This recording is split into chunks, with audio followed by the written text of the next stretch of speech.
Ya, assalamualaikum warahmatullahi wabarakatuh. Kembali lagi dengan saya Tirta Psiki.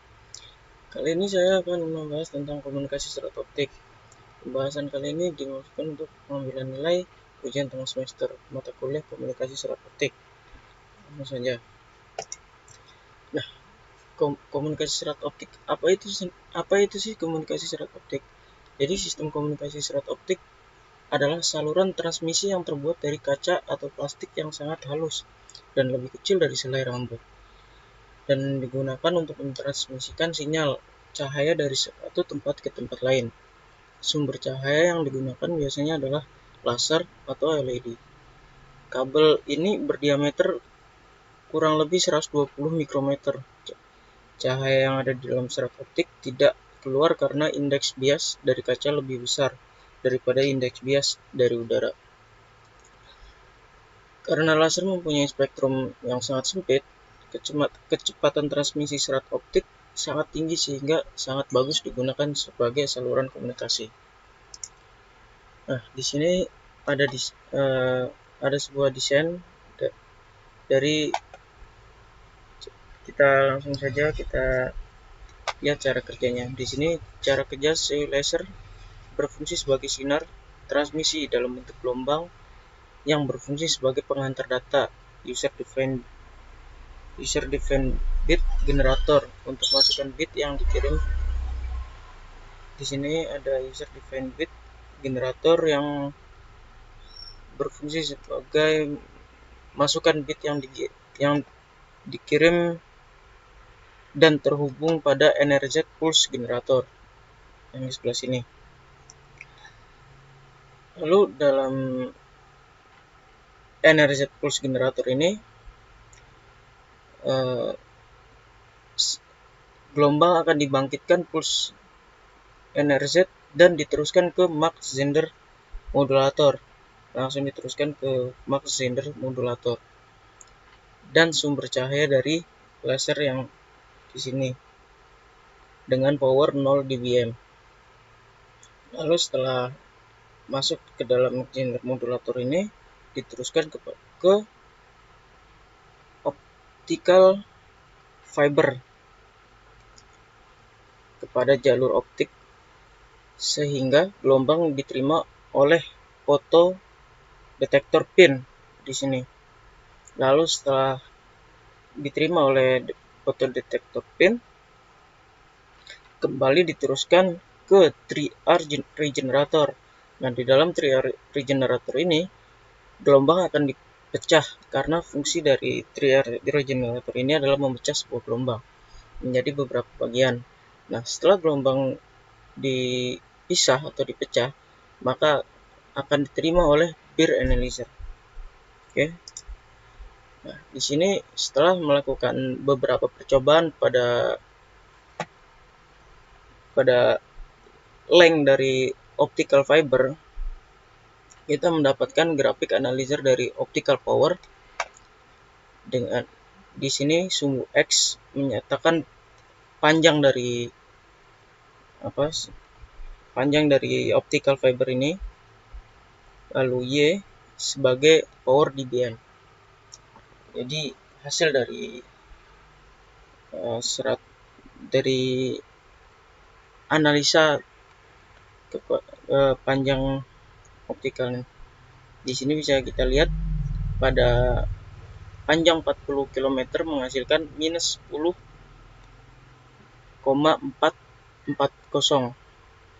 Lalu pada panjang fiber dengan 50 km menghasilkan minus 12,440. Semua turun secara konstan ke minus 2 sampai pada panjang 80 kilo itu mencapai minus 18,440. Artinya dari jarak 10 kilo maka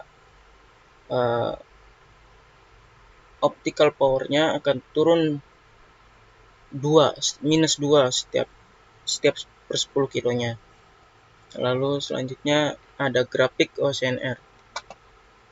Nah, hasil dari uji coba yang sama seperti optical power sebelumnya. Di sini kita bisa lihat pada X ada masih sama dengan panjang serat optik, lalu Y adalah optical signal to noise ratio atau OSNR dengan satuan dB.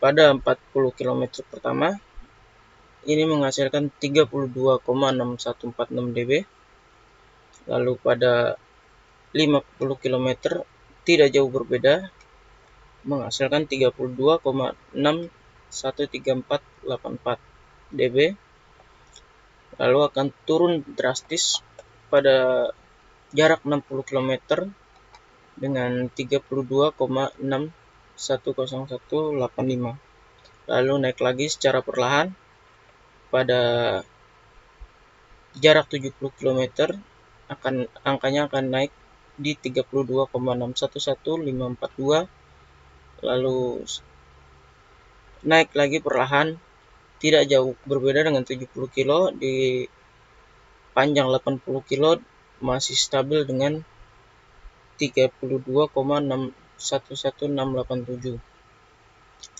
Oke, di sini Beer analyzer atau bit error rate. Nah, di analyzer ini saya menempatkan dua tabel karena apabila jarak 80 km pada tabel pertama kita masukkan, maka hasilnya akan seperti ini. Tidak akan ada perubahan atau tidak terlihat perubahan yang terjadi. Di sini kita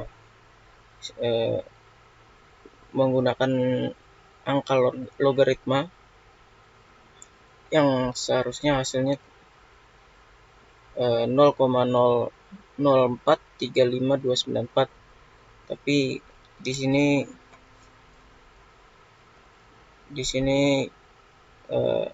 apabila kita ganti dengan angka logaritma maka hasilnya 2,26550 E-11 untuk jarak 40 km pertama. Nah, ini contoh pada tabel pertama yang terlihat grafik naik turunnya. Pada 40 km angka masih berada di bawah, tapi pada 10 km berikutnya, tepatnya pada angka 50 km, itu akan naik secara drastis pada 4,352940E-03. Angka logaritmanya atau dengan angka yang sebenarnya yaitu 0,00435294, lalu akan naik secara konstan pada 60 km yaitu 0,0044689996, lalu akan turun kembali pada jarak 70 km dengan angka 0,01232269. Pada jarak 80 km bisa kita lihat di sini dia naik dengan cepat, langsung naik dengan 1. Sebenarnya apabila kita tambahkan 90 km di sini, maka angkanya akan sama dengan yang 80 km. Oke, terima kasih. Mungkin cukup sekian dari saya. Apabila ada kesalahan, mohon maaf. Assalamualaikum warahmatullahi wabarakatuh.